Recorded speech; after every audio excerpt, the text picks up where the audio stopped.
이 시간 하나님 말씀 찾겠습니다. 하나님 말씀 사무엘하 9장 1절에서 13절까지 말씀입니다.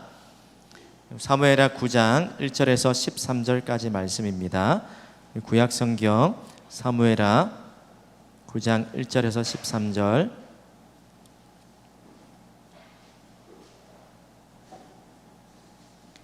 구약 475쪽에 있는 사무엘하 9장 1절에서 13절까지 말씀으로 우리 은혜를 흘려보내는 삶이라는 제목으로 우리 하나님 말씀 함께 받겠습니다. 우리 한 절씩 교독에서 읽고 그리고 13절은 우리 합독에서 읽겠습니다. 저부터 읽겠습니다. 다윗이 이르되 사울의 집에 아직도 남은 사람이 있느냐?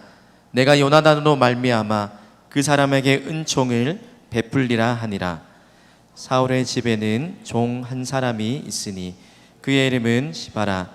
그를 다윗의 앞으로 부르매 왕이 그에게 말하되 내가 시바냐 하니 이르되 당신의 종이니이다 하니라. 왕이 이르되 사울의 집에 아직도 남은 사람이 없느냐?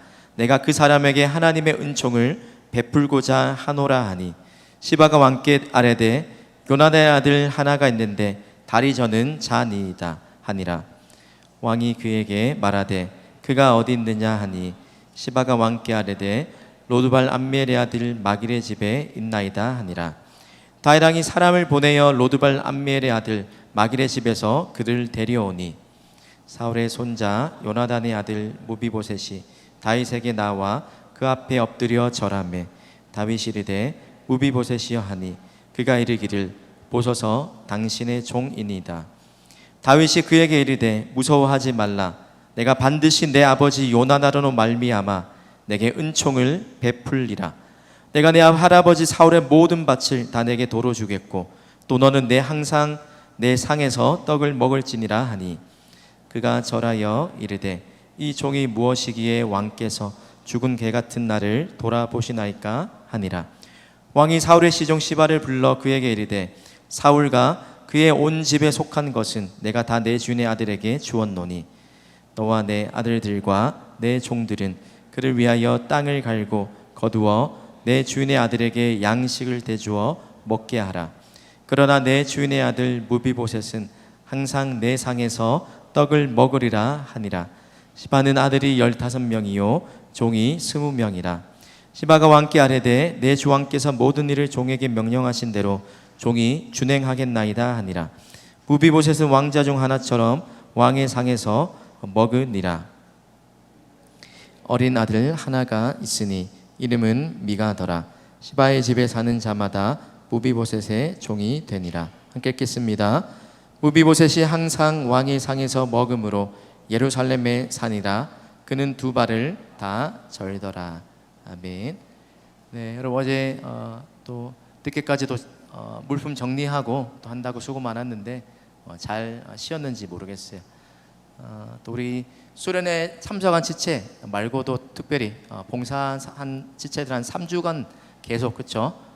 또 에너지를 많이 써서 또 피곤하기도 할 텐데 여러분 수련회 준비하고도 참석하느라 너무 수고 많이 했고 주셨던 은혜들 있다면 잘 지키고 또 무더운 여름 잘 이겨내기를 바랍니다.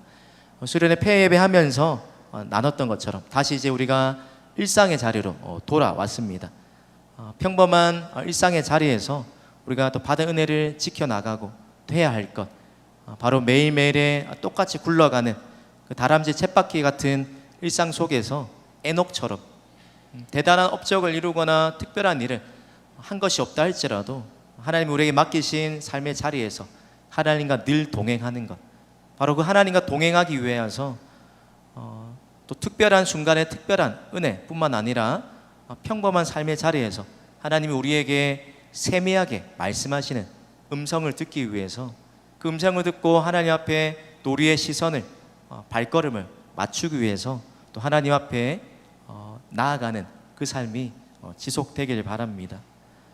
여러분 고인물과 흐르는 물의 차이가 있다면 뭘까요?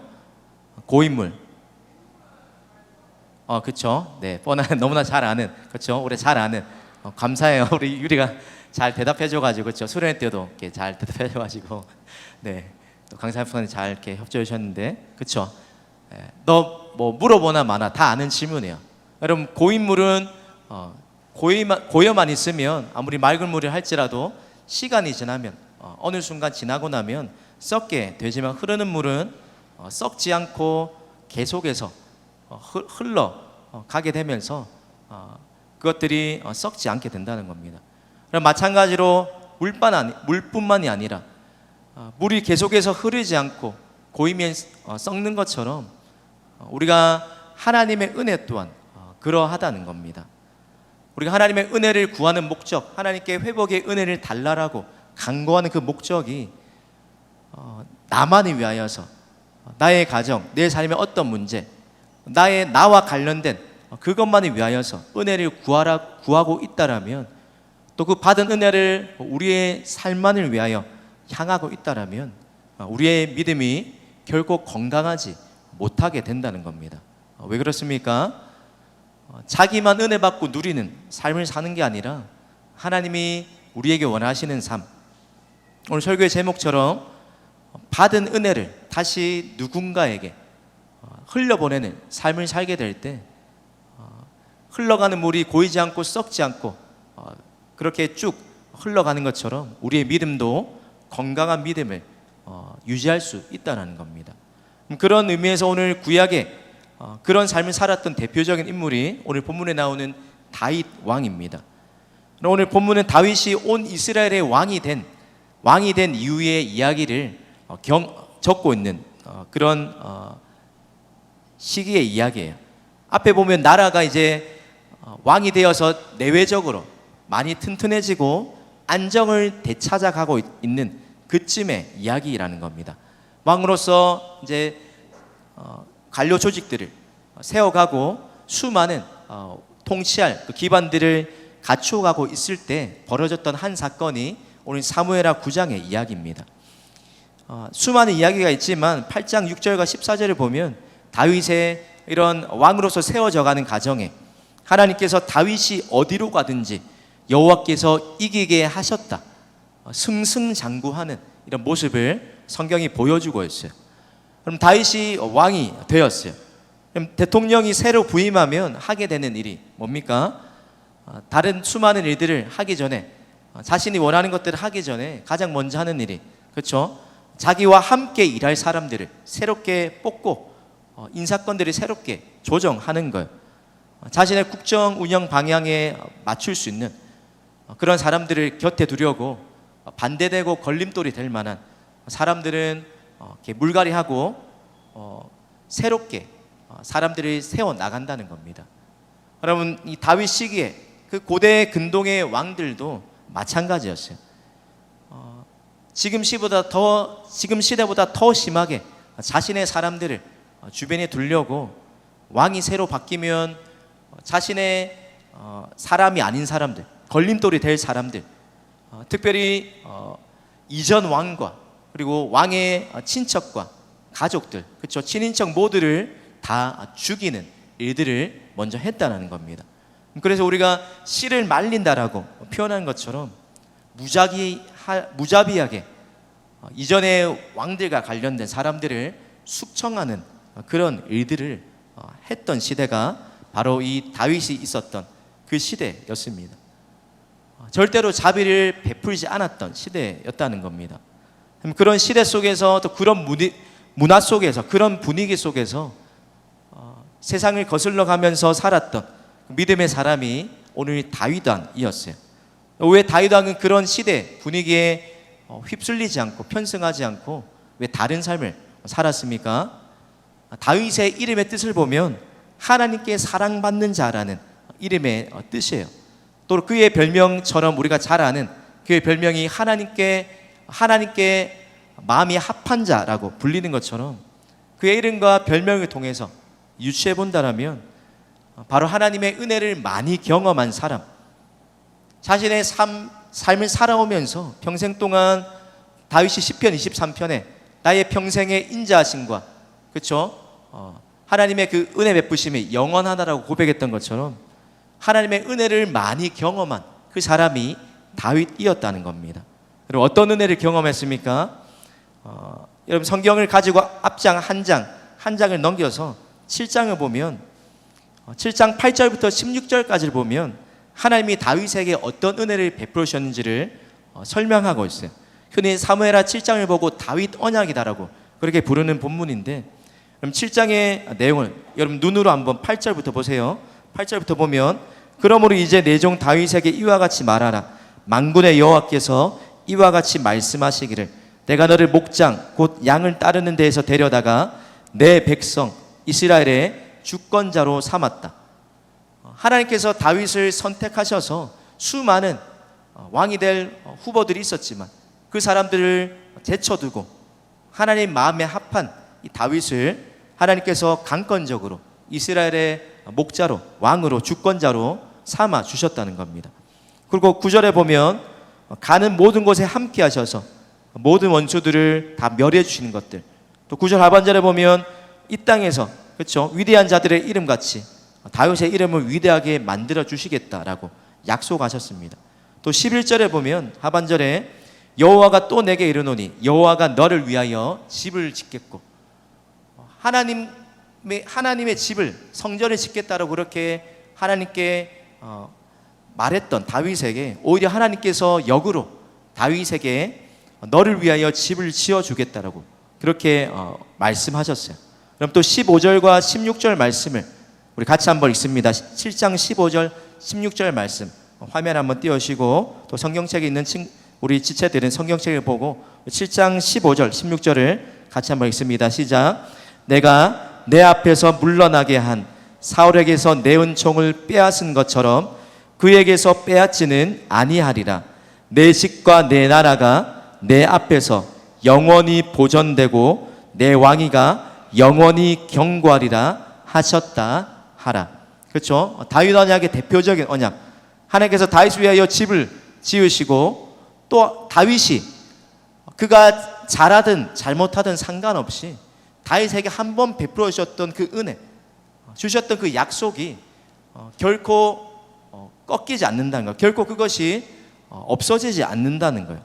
그리고 다윗의 그 왕위가, 그 후손들이 영원히 경고하게 하시겠다라고 하나님께서 영원한 언약을 다윗에게 세워주시고, 다윗의 잘남으로 인한 그런 것들이 아니라 하나님께서 베푸신 이 은혜들을, 이 무조건적이고 하나님의 일방적이고 강권적인 사랑을 경험하게 하셨다는 겁니다. 여러분, 은혜는 무엇을 보고 은혜라고 표현합니까? 두 가지 의미가 있어요. 받는 우리 입장에서는 우리의 무자격함, 나는 그런 대우를, 그런 대접을 받을, 그런 호의를 받을 자격이 없음을 고백하는 것. 그리고 반대편에서 은혜를 베푸는 입장에서 보면 은혜를 베푸는 사람의 그 넘치는 호의가, 그 사랑이 담겨져 있는 그것이 바로 은혜, 우리가 잘 아는 헤세드라는 그 표현으로 표현된다는 겁니다. 여러분, 하나님은 저와 여러분을 대할 때 어떻게 대하십니까? 우리를 자격과 조건으로, 우리의 모습을 보고 우리가 잘하면 은혜를 주시고 잘못하면 은혜를 거두어 가시고, 그런 분이 아니라 우리 다윗에게 하시는 것처럼 저 여러분을 은혜로, 무조건적인 하나님의 사랑으로 우리를 대하시는 분이라는 겁니다. 여러분, 이런 하나님의 무조건적인 은혜를 경험한 사람은 어떻게 살아가야 합니까? 오늘 우리가 읽었던 9장 1절을 보면 이 하나님의 영원한 언약, 다윗 언약을 약속받고 또 나라가 평탄해진 이후에 다윗이 한 가지 일을 하게 됩니다. 신하들을 시켜서 한 가지 수소문을 하게 했어요. 우리 1절과 3절 상반절을 우리 화면을 보고 한번 보세요. 어떤 일을 합니까? 다윗이 이르되 사울의 집에 아직도 남은 사람이 있느냐? 사울의 집에 아직도 살아남은 사람이 있느냐? 원수 같았던 그 사울의 집안 사람이 혹시나 한 명이라도 살아있는 사람이 있는지 수색하고 수소문하는 그 일들을 했다는 겁니다. 그럼 마음만 먹으면 이제 모든 것을 자기 뜻대로 말 한마디로 모든 것을 쥐락펴락할 수 있는 그 다윗, 그런 위치에 오르게 된 다윗이 지금 이 일들을 하고 있다는 겁니다. 여러분, 누군가가 우리에게 그렇죠, 억울한 일을 억울한 대우를 하고 또 우리가 누군가에게 피해를 입게 되고 미운 마음이 생기게 될 때 우리가 드디어 그것들을 갚을 수 있는 기회가 오게 되면 우리는 복수할 마음을 갖고 또 마음껏 분풀이하는 것이 죄성을 가진 우리의 마음일 텐데, 그런데 다윗은 그런 모습이 아니었다는 겁니다. 그럼 다윗이 사울의 집안 사람을 찾았던 그 의도가 우리 1절 하반절과 3절 하반절에 똑같이 동일하게 두 번 반복해서 이렇게 말합니다. 뭐라고 말합니까? 내가 요나단으로 말미암아 그 사람에게 은총을 베풀리라 하니라. 3절에도 내가 그 사람에게 하나님의 은총을 베풀고자 하노라 하니. 다윗이 수소문한 이유가 뭐예요? 원수를 갚겠다는 의도가 아니라 오히려 은총을 갚겠다라는 그 목적이었다는 겁니다. 받은 은혜를 흘러보내면서 내가 살아가겠다라고 결단하고 있는 그 고백이라는 겁니다. 여러분, 하나님은 다윗처럼 저와 여러분이 다른 사람에게 하나님의 은혜를 흘러보내는 그 삶을 살기 원하십니다.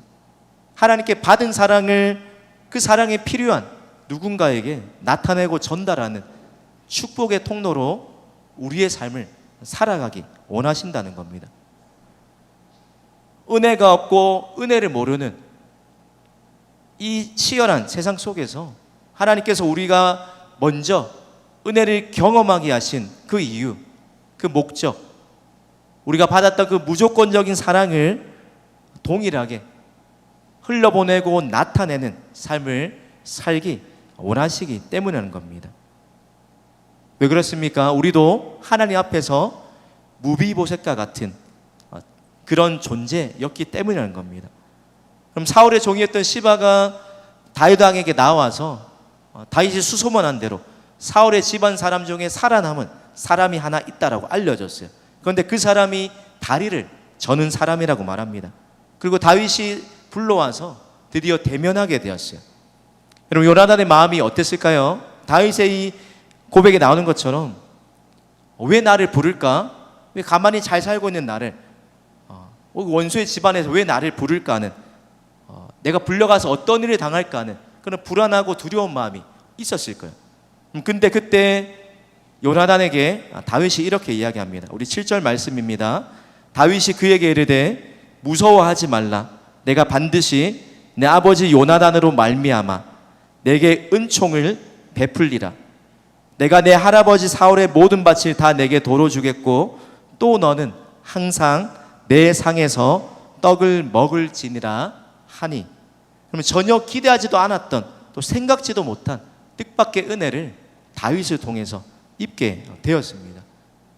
할아버지 사울에게 속한 그 모든 소유를 다 돌려받고 또 자신도 왕의 식탁에서 다윗과 항상 왕자들 중 하나처럼 같이 식사를 하게 되는 그런 신분으로 무비보셋이 회복이 되게 되었다는 겁니다.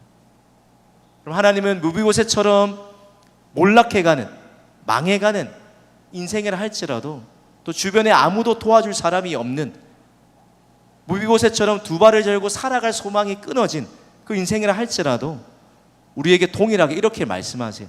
내가 반드시 내게 은총을 베풀리라 라고 말씀하시는 분입니다. 그럼 다윗의 이런 파격적인 대우를 받고 전혀 생각하지 못한 뜻밖의 은혜를 경험하고 나서 무비보셋이 8절에 이렇게 고백합니다. 우리 8절 말씀을 화면을 보고 함께 읽습니다. 시작. 그가 절하여 이르되 이 종이 무엇이기에 왕께서 죽은 개 같은 나를 돌보시나이까 하니라. 그럼 죽은 개 같다라는 표현이 무슨 의미입니까? 유대인들에게는 그렇죠, 부정한 짐승 중에 개가 포함이 되어 있었어요.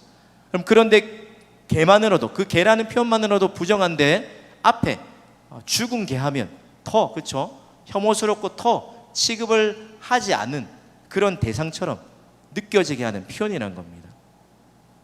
그럼 무비보셋이 다윗의 그 일방적인 호의 앞에서 고백했던 것처럼 하나님의 은혜를 누린, 은혜를 받게 될 때 저 여러분의 입술에서 나와야 할 그 고백도 마찬가지입니다. 말도 안 되는 받을 자격이 없는 우리에게 그 은혜를 주셨을 때 우리도 고백해야 할 말, 네 종이 무엇이기에 죽은 개 같은 나를 돌아보시나이까. 내가 그런 은혜를 받을 자격이 전혀 없다라고 하나님 앞에서 우리의 무자격함을 인정하게 되고 고백할 수밖에 없다라는 겁니다. 그래서 베드로도 예수님을 만날 때 주여 나를 떠나소서 나는 죄인입니다라고 고백하고 있었다는 거죠. 그럼 하나님의 은혜를 우리가 바르게 받고 제대로 받으면 우리의 삶에 나타나는 그 모습이 그 은혜 앞에서 나는 받을 자격이 없습니다. 겸손하게 되고 이 은혜를 주신 분은 오직 하나님 한 분뿐입니다. 하나님의 은혜와 사랑이 너무나도 크고 감사합니다라고 하나님께만 영광을 돌리고 자신을 감추고 낮추게 된다는 겁니다. 그럼 하나님의 은혜는 저와 여러분을 이 은혜가 없는 세상 속에서 우리를 다윗처럼 다른 질서 속에 다른 삶의 방식으로 살아가게 하는 원동력이에요. 그럼 다윗처럼 하나님의 은혜를 경험한 사람, 그 사람 어떻게 살아가야 합니까? 또 어떻게 살아가게 됩니까? 하나님께 받은 그 은혜를 흘려보내는 삶을 살아가야 하고 또 축복의 통로로 살아가게 된다는 겁니다. 그럼 하나님께서 저와 여러분에게 은혜를 주신 이유와 그 목적이 있다라면 서두에 말한 것처럼 그 은혜가 내 안에만 고여 있어서 나를 향한 나만을 위한 믿음, 나만을 위한 은혜로 고여 있고 썩혀두라는 그 의미가 아니라 다른 누군가에게 그 은혜를 흘려보내는 축복의 통로로 살아가라는 그런 목적으로 은혜를 베풀어 주셨습니다. 그럼 다윗이 이 은혜를 흘려보낼 수 있었던 그 비결, 우리 사무엘하 7장 18절에 보면 무비보셋처럼 다윗도 하나님 앞에서 빚진 자의 심정을 가지고 살았기 때문입니다. 사무엘하 7장 18절을 우리 화면을 보고 함께 읽습니다. 사무엘하 7장 18절입니다. 함께 읽습니다. 시작. 다윗 왕이 여호와 앞에 들어가 앉아서 이르되 주 여호와여 나는 누구이오며 내 집은 무엇이기에 나를 여기까지 이르게 하셨나이까. 그럼 다윗처럼 하나님 앞에서 내가 받은 은혜가 얼마나 크고 또 내가 어떤 존재인지를 경험하면 늘 하나님의 은혜에 빚진 자의 심정으로 살아가게 됩니다. 그럼 여러분 하나님께 받은 이 은혜와 사랑에 감사하면서 다윗처럼 빚진 자의 심정으로 살아가고 있습니까? 그럼 설교를 마무리하면서 우리가 다시 한번 기억하고 은혜를 받은 자답게 살려려면 기억할 것, 바로 받은 은혜와 사랑이 나에게만 향하지 않고 머물지 않고 그 은혜와 사랑이 필요한 누군가에게로 은혜를 흘려보내는 삶을 살아가야 합니다. 여러분이 받은 은혜를 베풀어야 할 여러분의 무비보셋, 여러분의 무비보셋은 누구입니까? 바라기는 다윗과 이 무비보셋이 하나님께 받아 누렸던 이 은혜가 다시 한번 우리의 삶 속에 경험되어지고 회복되어지기를 소망합니다. 뿐만 아니라 이 은혜를 받은 이후에 다윗처럼 하나님 앞에서 은혜에 비친 자의 심정을 가지고 다윗이 그랬던 것처럼 무비보셋처럼 낮고 또 연약한 자리에 있는 그 사람들, 또 우리가 은혜를 베풀어야 할 사람들을 향해서 우리의 받은 은혜를 잘 흘려보내면서 살아갈 수 있는 그런 하나님이 귀히 보시는 또 사용하시는 기뻐하시는 은혜의 통로로 축복의 통로로 쓰임받는 우리 모든 진솔 청년들 되기를 주님의 이름으로 축복합니다. 우리 찬양으로 하나님의 은혜를 다시 한번 고백하면서 우리 결단하고 또 찬양하며 나아갑시다.